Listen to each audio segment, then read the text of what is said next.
Stop picking C and praying. If you're guessing on multiple choice tests, you're doing it wrong. Most students think exams are a test of knowledge, but they're actually a test of logic. You know that feeling? 2 minutes left, one question to go, and you're stuck between B and C. Your heart is racing because you know this one guess is the only thing standing between an A and a soul-crushing B. So, stop flipping a coin like an amateur. You need to understand that examiners are human, and humans are predictable. They have patterns, which means there's a statistical way to be right almost every time. Here is how to use logic to hack the system, even when you have no idea what the question is talking about. Let's start with the trap most people fall for, the outlier. If you see 4 options and 3 are similar, let's say 12, 15, and 14, but one is miles away, like 1,942, cross it out immediately. The reason is simple.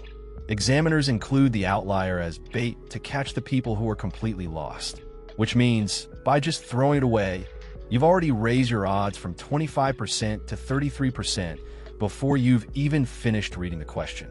But what if the numbers are all close? Well, that's when you look for the twins. If you see 2 answers that are direct opposites, like the value increases versus the value decreases, the answer is almost certainly one of them. Think about it. The examiner isn't actually testing your math here. They just want to know if you understand the direction of the concept. Everything else on that page is just filler designed to waste your time.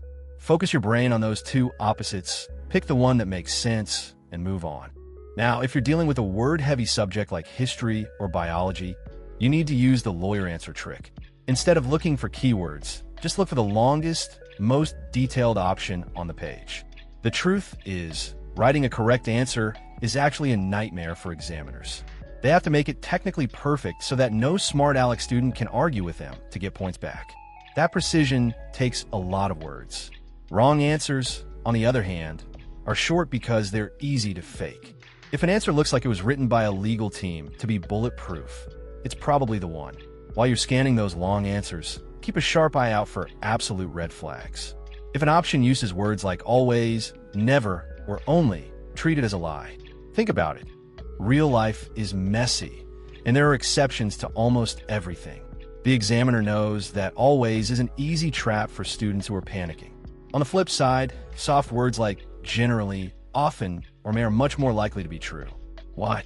Because they are much harder to prove wrong. In the world of test writing, the safest answer is usually the one that leaves a little room for doubt. This last one is embarrassing for the examiners, but it's absolute gold for you. The grammar hack.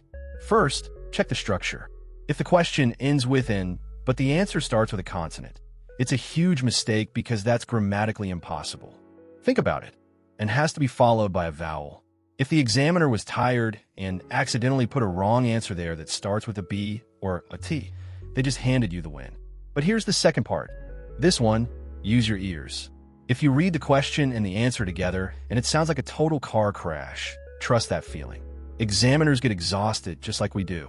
If it sounds wrong, it's not a trick, it's just a typo that someone forgot to proofread. But look, let's be honest for a second. If you use these tricks just to avoid studying, you're still going to fail. The truth is, these are save my life tools, not I'm lazy tools. They're designed to get you out of a corner when you're stuck, but you still have to do the work so you don't end up in that corner in the first place. Thank you for watching. If you found this helpful, don't forget to like and hit the subscribe button for more ways to beat the system.